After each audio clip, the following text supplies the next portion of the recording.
Often one goes into a movie that someone considers a bad movie and says, how did this get made? I mean, there's a whole podcast that says that. Worse, sometimes you have to ask yourself, who is this for? Another movie that reminds me of that is 1972's The Pink Angels, a movie that is about a homosexual biker gang that has enough to offend homosexuals or gay people or whatever you'd like to say, LGBTQ plus questioning folks, with its stereotypes, and also probably offend most biker gangs at the time and probably even today who don't want to admit that they have gay members. Really, it probably offends everyone because it's a horrible movie. The best thing I can say for it is that its trailer is great, and it has some really funny lines in the trailer. The actual movie can in no way live up to that trailer. But sometimes bad movies seem like great ideas and seem like they have big audiences. In 1978, Sgt. Pepper's Lonely Hearts Club Band is one of those. I mean, for example, it starred the Bee Gees, and the Brothers Gibb had just come off Saturday Night Fever a year before. And that's a movie that transcended the screen and spawned a movement. Disco was big already. Disco got even bigger. Everybody owned that record. Barry Gibb was also producing Grease's title song. The year after this, he'd also arranged Dolly Parton and Kenny Rogers' Islands in the Stream. The boys from Manchester via the Island Man were literally on the top of the world. But often, as we can see, the fall from the top of the world is as high as it gets. Peter Frampton, who's also in this movie, had followed up a journeyman career playing in bands and being seen as a viable solo artist to finally scoring big with Frampton Comes Alive in 1976.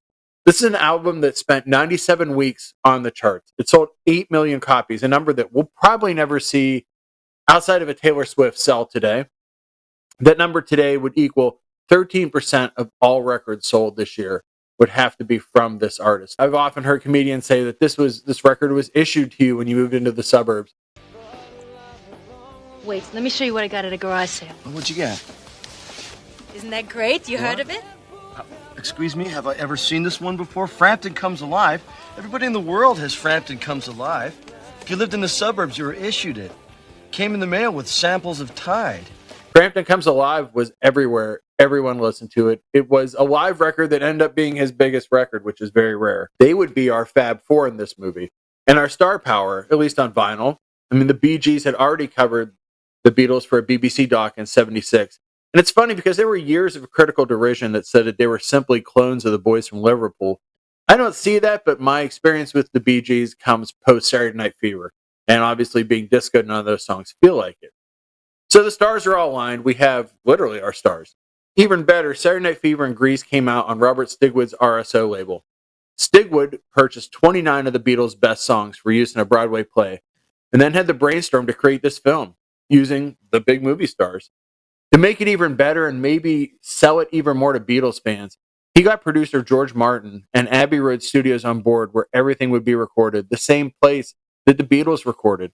He worked with Paramount, the same studio that launched Saturday Night Fever, to get the movie greenlit. In fact, some of the people in the movie believe that Paul McCartney would be involved with this film.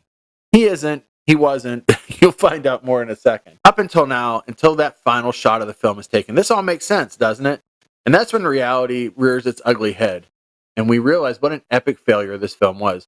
Writer Henry Edwards had never written a script before, and that kind of shows. And where albums like Pet Sounds and Sgt. Pepper's are albums that really moved us and changed the world, one thing that you may not know is that, or you may if you've listened to it, is that they don't have a unified story. This isn't like The Who's Tommy, that is a concept album that tells a story throughout. To get this tale across, there would need to be some connective tissue and someone needed to talk. So, for the kids out there, the kids of 78, 79, who do we get? We get George Burns, who plays Mr. Kite, he of the song For the Benefit Of. And every bit of dialogue is sung other than just about what George Burns says. Meanwhile, we have the Bee Gees playing Mark, David, and Bob Henderson. Why those names? I mean, don't ask. Billy Shears, however, is played by Peter Frampton. If you know enough about the Beatles and you've discussed it enough, you know that Paul is dead and Billy Shears is the person that replaced him. Also, Billy Shears comes and sings in one of the songs, I Get High with a Little Help from My Friends. At some point, we have to sit back and think, did the Bee Gees ever act? No. Did Peter Frampton ever act? No. They're suddenly put into the lead of this. Who do you get to direct? Well, Michael Schultz. He's the director of Car Wash, later Disorderlies, and The Last Dragon. All great movies, but perhaps not the right person for this film. One of the things that I've thought about this movie is even the soundtrack is weird.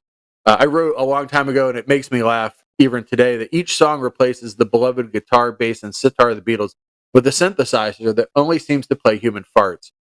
Every song that you hear in this movie will be personified by someone else. So if you love Maxwell Silverhammer, well, Steve Martin is going to be Maxwell, and he's going to be a dentist years before Little Shop of Horrors, and the height of his stand-up fame.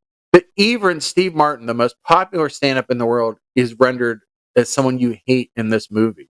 Donald Pleasance, one of my favorite actors, as well as an actor that could never say no, is a music exec. Donald Pleasance should never sing in a movie, yet he does. Alice Cooper was literally in an insane asylum where he was writing Welcome to My Nightmare and getting off drugs and alcohol. Post that, day out of the asylum, he would start filming Monster Dog with Claudia Fergaso. So if you're going to get out of rehab, go right to working with Claudia Fergaso, I always say. He plays the Sun King. Aerosmith is the evil future villain band. You have to be evil if that's your name. And what's funny is the Bee Gees were supposed to defeat Aerosmith in unarmed combat in this film, leading Joe Perry to walk off the set until cooler heads prevailed. Joe Perry's actually killed by Strawberry Fields, the female love interest in this film. So I don't know what that says, that Joe Perry would rather be killed by a girl than the Bee Gees. Obviously, the Bee Gees and Peter Frampton make Rex Reed and Myra Breckenridge and Mariah Carey and Glitter look like Mercury Theater cast members. They mostly just look really thin and emaciated, as if they were denied trips to craft service until they finally got it right on this take. Well, by the merciful end of this movie, there's a Deus Ex Machina, the machine of God, coming down from the wings, and Billy Preston, perhaps the fifth member of the Beatles, shows up to play a magical horn that saves the day after Barry destroys Golden Slumbers. At this point, you're probably going to hate England, Liverpool, poofy chest hair, poofy hair, motion pictures, actors, actresses, maybe even the DVD or streaming player you're watching this on. If this movie is your introduction to the Beatles, you will hate them. You will hate popular music, and maybe all music, come to think of it. But wait, there's more. The last scene of this movie literally builds the album cover of Sgt. Pepper.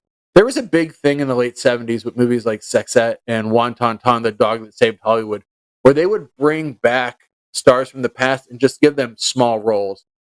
Instead of Buddha and Aleister Crowley showing up as it on the actual cover of Sgt. Pepper, the most famous stars of the late 70s were invited, offered free travel, and the most elite of accommodations. Well, who showed up? Some big stars like Carol Channing, Keith Carradine, Nils Lofgren, legendary fifth Beatle, if we don't count Billy Preston, Cousin Brucey, Sha Na Na, who for some reason played Woodstock, pre-Thunderdome Tina Turner, Joe Simon, the guy who co-created Captain America with Jack Kirby, is in this scene. Bocephus, Wolfman Jack. Obviously, the stars were not shining that brightly that day on the Culver City backlot of MGM.